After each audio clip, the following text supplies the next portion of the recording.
This video covers basic food safety and is for workers who may be involved with transporting food or working in a food pantry but are not directly involved with food preparation.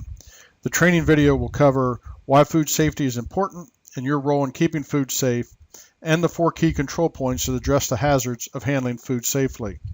The 4 key control points are good personal hygiene, time and temperature control, cross-contamination and food security, and cleaning and sanitizing.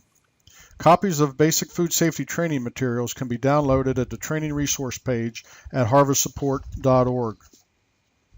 First, why food safety is important and your role in keeping food safe. Everyone receiving food from your organization trusts you to help keep them safe. To keep food safe, there are 3 basic types of hazards that need to be addressed. Training will address preventive measures to protect food from these 3 hazards. The 3 hazards are biological, chemical, and physical. Examples of biological includes bacteria and viruses. Examples of chemical includes contamination from cleaners and sanitizers. Physical contamination comes from foreign objects. Preventive measures include good personal hygiene, time and temperature, preventing cross-contamination, proper cleaning and sanitation, proper storage practices, and food security.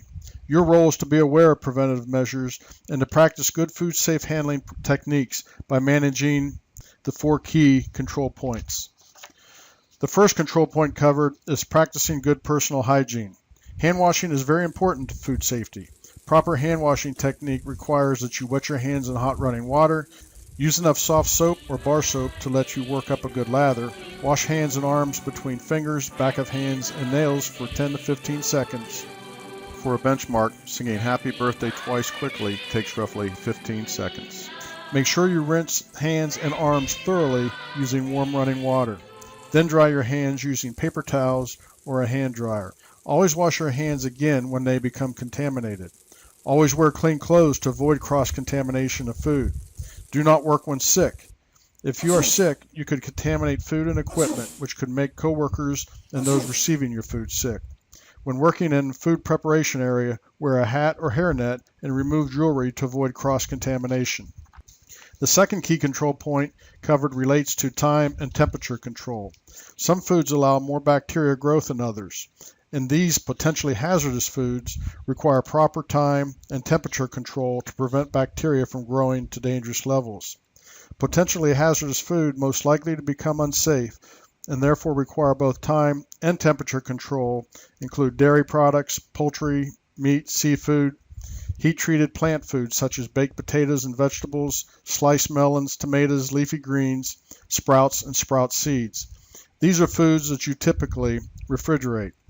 Lower risk foods that are not impacted by the temperature danger zone as significantly as hazardous food include whole fruits, dried pasta, bread, and cereal. These are foods you typically store at room temperature. The temperature danger zone ranges from 41 degrees Fahrenheit to 135 degrees Fahrenheit.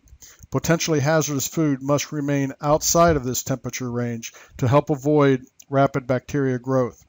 The basic rule of thumb is keep cold food cold, keep hot foods hot, and follow the 2-hour rule.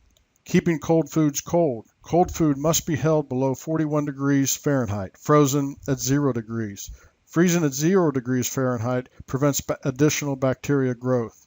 Keep hot foods hot. Hold hot cooked foods between 135 degrees and 165 degrees until serving time. Harmful bacteria can grow rapidly below 135 degrees. When food is cooked to 165 degrees Fahrenheit to 212 degrees Fahrenheit, most food poisoning bacteria is killed. Following the 2-hour time rule. The maximum time for leaving prepared food at room temperature is 2 hours. 2 hours includes time for preparation, serving, and eating. Discard any perishable food left at room temperature longer than 2 hours. When in doubt, throw it out. Time and temperature control is important when transporting, receiving, storing, and distributing food.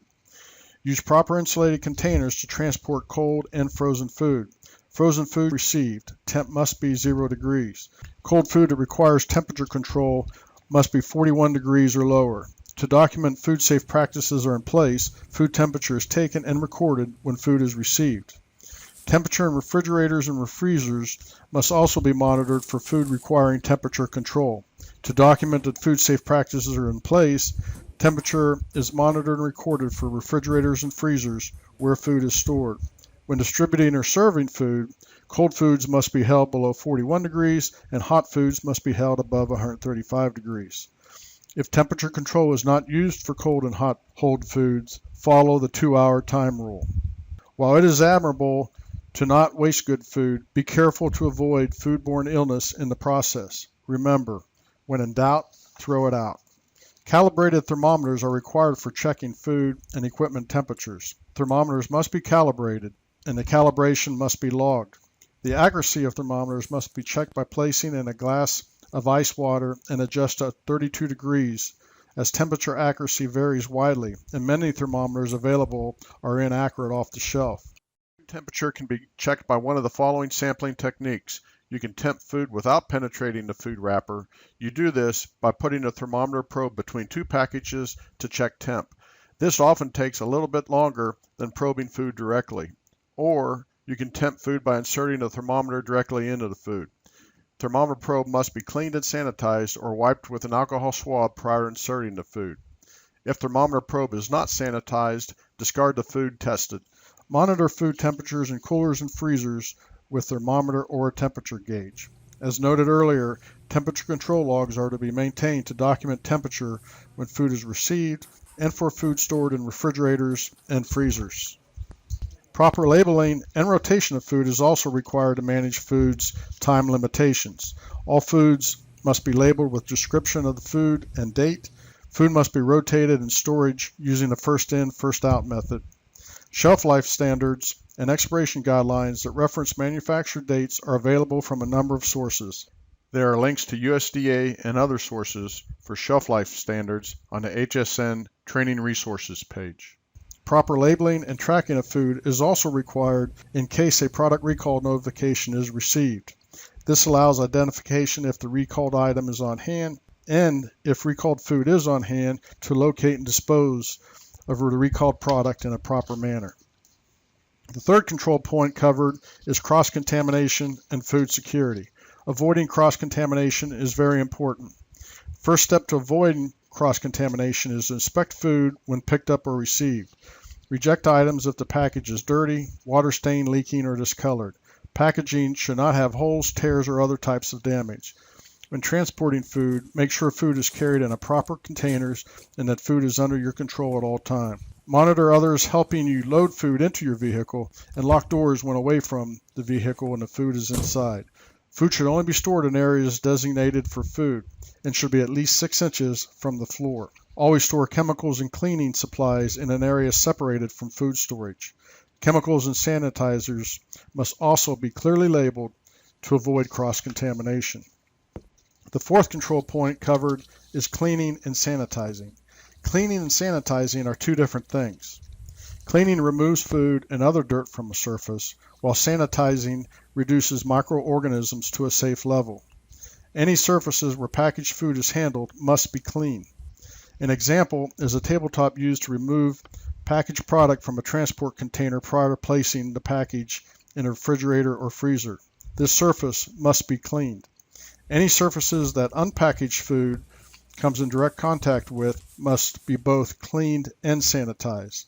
An example is all food preparation surfaces used to handle raw and unpackaged food must be both cleaned and sanitized.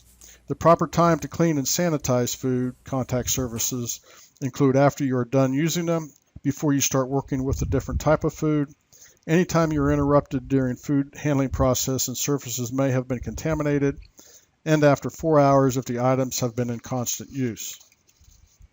This wraps up the review of basic food safety and coverage of the 4 important control points: good personal hygiene, time and temperature control, cross-contamination and food security, and cleaning and sanitizing.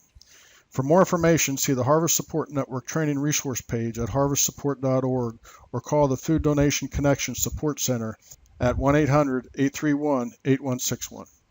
Thank you.